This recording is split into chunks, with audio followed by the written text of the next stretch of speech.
terpapar dengan fakta-fakta yang sebenarnya sudah terjadi tentang climate change gitu. Dan harapanku selain nanti akhirnya nggak cuma aware gitu ya, tapi juga bisa terinspirasi untuk mengambil langkah-langkah kecil aja dalam kehidupan sehari-hari.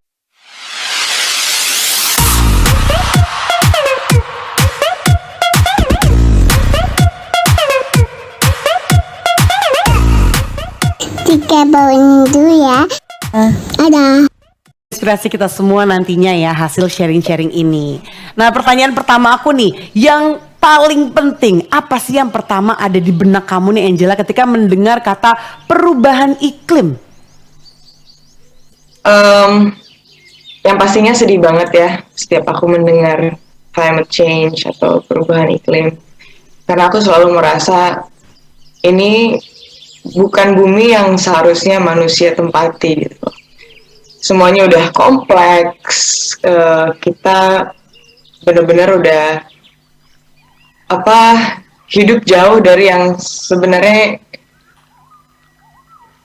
kita jalani gitu loh. Contohnya seperti misalnya aku lagi jalan-jalan di hutan, kalau aku lagi ke gunung, itu aku mikirnya kayak seharusnya kita hidup tuh seperti ini gitu loh, hidup sejahtera, kita bisa bikin makanan kita sendiri. Dan sekarang itu bumi itu udah sangat kompleks dan kita sendiri juga merasakan perubahan suhunya dari tahun ke tahun itu semakin naik. Dan kita juga bisa lihat sendiri di beberapa daerah di Indonesia juga yang sebelumnya nggak pernah ada banjir sama sekali, sekarang bisa ada banjir terus. Itu juga karena ya pemerintah yang membabat habis hutan untuk coal dan kelapa sawit. Jadi climate change is real, dan menurut aku sebagian besar itu juga karena ulah manusia yang lebih memikirkan uang dibanding oksigen dari pohon-pohon.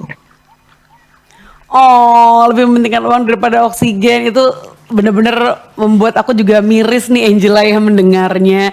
Dan mungkin kamu kan sudah sepeka itu ya terhadap perubahan iklim ini. Nah, selanjutnya yang pengen aku tanya juga nih, sejak kapan sih kamu tuh mulai terpanggil gitu ya untuk menerapkan yang namanya sustainable living, dan kemudian tips-tips apa nih tentang seputar sustainable living yang bisa kamu bagikan ke kita yang mungkin sudah kamu jalankan juga, siapa tahu bisa menginspirasi kita semua di sini. Silakan. Kalau aku lahir besar di Bali, jadi dari kecil itu aku udah tinggal di sekitar alam. Dari kecil aku udah dibawa ke pantai sama mama papa, terus kadang juga aku dibawa ke kebun raya Bedugul. Jadi dan di sekolah itu aku juga udah diajarin membersihkan lingkungan. Jadi setiap setahun berapa kali kita satu sekolah itu ke pantai daerah Kuteb, di Tenget. Di situ kita bersih-bersih sampah satu sekolah. Jadi ilmu itu terbawa ketika aku pindah ke Jakarta. Dan ternyata Jakarta itu bisa dibilang lebih kotor ya dari di Bali. Di sini juga polusinya bisa dibilang cukup parah. Jadi di Bali itu juga sebenarnya karena budayanya. Orang Bali itu kan percaya dengan leluhur, nenek moyang. Jadi di lokasi manapun itu pasti ada leluhur mereka, dan mereka harus respect sama leluhur itu. Dan makanya di Bali itu di mana-mana bersih karena mereka respect sama alam, mereka respect sama leluhur. Sementara di Jakarta, jujur aja aku kurang melihat kesadaran orang-orang. Makanya dengan followers aku yang seiring berjalannya waktu itu bertambah terus, aku mau menggunakan platform aku supaya orang-orang di sini, fans-fans aku bisa sadar bahwa bumi kita sekarang itu sedang tidak baik-baik aja. Dan sebenarnya jujur aja, setelah aku sering banget bikin Q&A, aku sering banget posting-posting soal sampah, terus climate change, dan banyak yang sebenarnya masih belum tahu soal itu. Jadi penting banget sosial media itu untuk kasih tahu ke orang-orang yang ada di sekitar kita bahwa menjaga lingkungan itu sangat penting untuk masa depan. Oke, thank you banget Angela. Nih aku setuju ya bahwa yang namanya perubahan iklim tuh bukan lagi sebuah fenomena, melainkan sudah sebuah krisis nih. Yang mau tidak mau kita sebagai kaum muda harus mengambil langkah aktif. Kalau tidak, bumi yang kita tempati ini seakan-akan akan hilang kesempatannya ya sebagai rumah kita semua dalam menggapai mimpi-mimpi dan cita-cita kita. Nah selanjutnya Angela kalau boleh tahu nih, hal-hal apa saja yang kamu lakukan sehari-hari gitu ya dalam menerapkan konsep sustainable living? Hal-hal simpel sih yang sebenarnya bisa dilakuin sama semua orang juga. Cuman sebenarnya sustainable itu agak ribet. Karena orang-orang zaman sekarang kan suka yang serba instan. Beli minum, ya beli aja di supermarket gitu. Sekali minum, buang gitu. Tapi sebenarnya kalau kita niat, kita bisa bawa tumbler kemana-mana. Itu yang aku lakuin setiap hari, mau aku ke acara apapun itu, mau acara besar, acara apa, aku selalu tenteng tumbler aku demi menghindari minuman botol plastik. Dan aku bawa kotak makan sendiri. Gitu ketika aku di lokasi syuting, aku mau jajan bakso atau jajan siomay, aku tuh bawa tempat sendiri. Jadi mereka langsung taruh di tempat aku.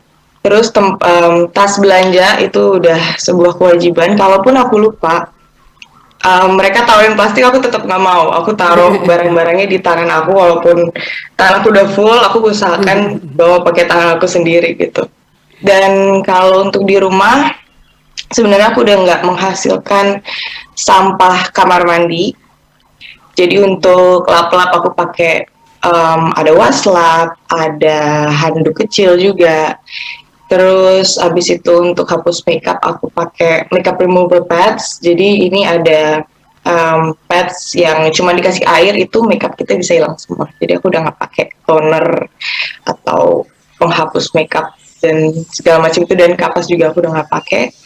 Dan untuk shampoo dan sabun aku pakai yang batangan, dan aku juga pakai shampoo yang botolnya itu aku bisa kembalikan lagi ke tempatnya untuk didaur ulang. Jadi aku benar-benar udah gak masukin apapun itu ke sampah. Cotton buds juga aku pakai yang bambu, sikat gigi aku pakai yang bambu. Bahkan saat aku datang bulan udah 3, dan surprisingly nyaman banget. Kayak kalau misalnya kita perempuan pakai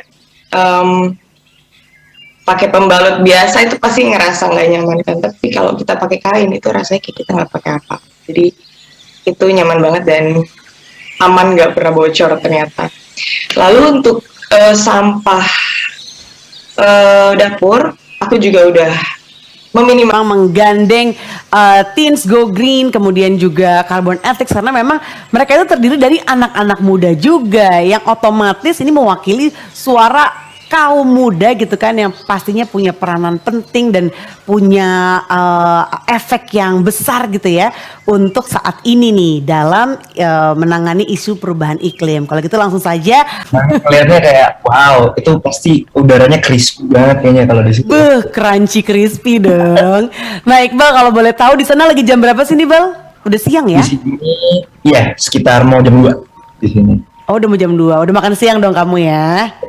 Oh udah makin siap nih untuk sharing-sharing yang bisa menginspirasi kita semua. Nah Bal, aku tadi mau nyambung lagi sama yang sudah dijelaskan oleh narasumber sebelumnya. Yang pertama tadi ada Mbak Maya sempat menyinggung soal kaum muda untuk menjadi change maker. Nah menurut kamu nih Bal, bagaimana sih kaum muda nih seperti kita gini nih dapat menjadi bagian dari change maker itu?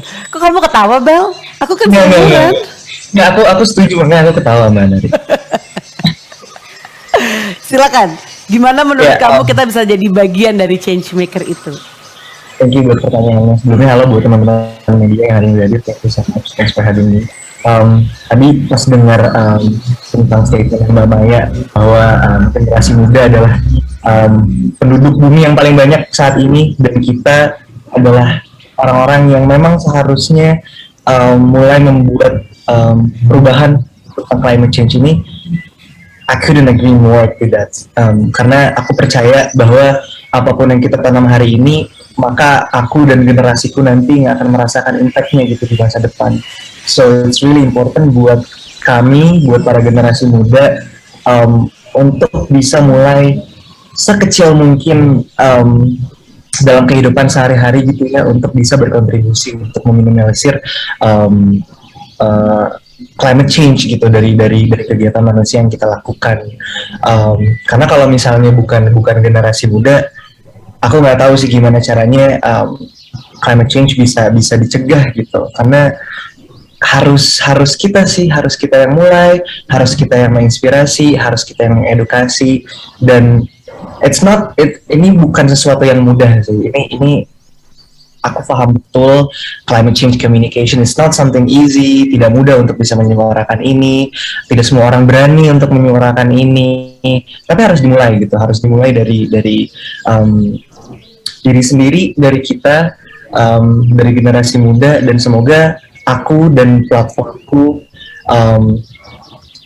aku bisa setidaknya memberikan awareness buat teman-teman yang mungkin belum terpapar dengan fakta-fakta yang sebenarnya sudah terjadi tentang climate change gitu. Dan harapanku, selain nanti akhirnya nggak cuma aware gitu ya, tapi juga bisa terinspirasi untuk mengambil langkah-langkah kecil aja dalam kehidupan sehari-hari untuk bisa berkontribusi dalam mencegah climate change.